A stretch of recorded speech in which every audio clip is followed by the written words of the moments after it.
The divide and conquer strategy is one of my favorite strategies in terms of anything. It's how I go about my daily life. It's a tactic as old as time, and this man Marik managed to ruin that tactic. I'm sorry, he didn't ruin it, okay? He made so many mistakes in the midst of him employing this tactic with the rare hunters that it is just laughable to me to even consider him to be a villain. Even though, as a whole, don't get me wrong, Marik was a good villain and everything.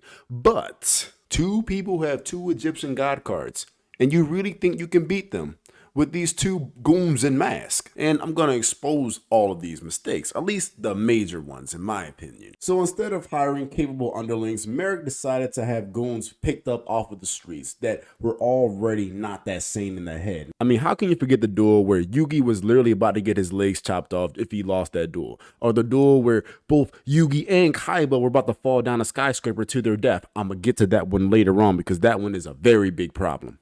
Anyways, number two, if he had actually used the Millennium Rod to its fullest potential, he wouldn't have just been able to break people's minds in order to create that cult or whatever.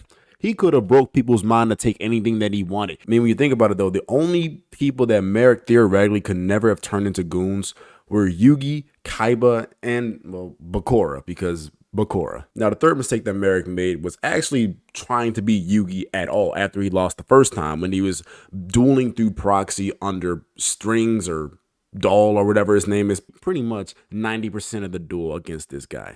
And somehow, Yugioh still managed to win despite that doll, or rather Marik, having a whole Slifer the Sky Dragon. And then Yugioh beat him. And then Yugioh took Slifer.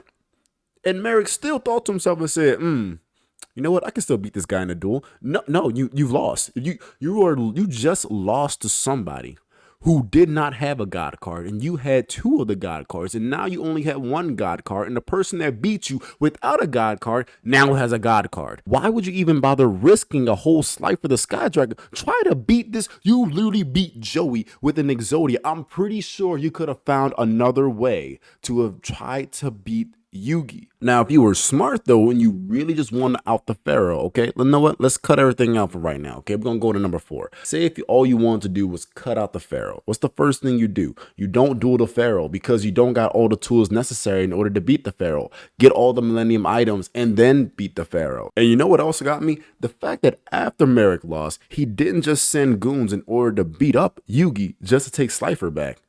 What was stopping you from doing that? Isn't you acting like Yugioh out here has the toughest bodyguards around? He has Tristan. Now it's time for me to go back to the rare hunters, okay? I mean, I'm gonna give Arcana a benefit of a doubt, man. He had a good reason for being the way that he was, but the two brothers or friends or whatever the hell they are, I'm gonna call them Tweedledee and Tweedledum. Because why on earth would you duel both Yugioh and Kaiba at the same time? Two people who have both Egyptian god cards. You think you so gassed up that you can beat both Kaiba and Yugioh. Two people who have two Egyptian god cards. And you really think you can beat them with these two goons in mask? What were you absolutely, what was anyone thinking? Like, what was the whole point of that duel, bro? And on top of that, you tried to psych them out by saying that when your life points go to 0, you're going to fall down the skyscraper. Like Kaiba didn't do that willingly in season 1. This is Seto fucking Kaiba you were talking about here. And this is Yugioh, the same dude who beat an Egyptian god and Exodia without having either one at the time. What are you doing? Why would you even send these two? Why would you even send these two buffoons, bro? I don't care if it was a tag duel. Why would you send these two buffoons against the strongest adversaries possible to you? The only two people of which you cannot manipulate, and you send these two goons, and you don't decide to just take care of them yourself on a 1v1s. You decide to run the runs instead. Instead, you say, no, I'm going to take them out in one fell swoop. They're going to be mine. Stupid. That was just stupid. So pretty much this man Marik made a big mistake the entirety of Duelist City, bro. It felt like he was so gassed up and he had so much faith in himself that he thought he can literally body both Kaiba and Yugioh at the same time without knowing you were literally dueling Seto fucking Kaiba.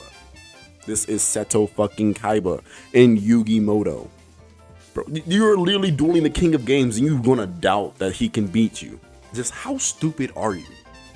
Anyways, that's gonna be the video, man. Thank you for watching, making it to the end. If you got anything else you think that Marik did wrong or anything you want to get on him for, just drop that in the comments, bro. I'll be with you down there in a second. All right, y'all. Peace, love, tranquility. Remember the Titans. Take care.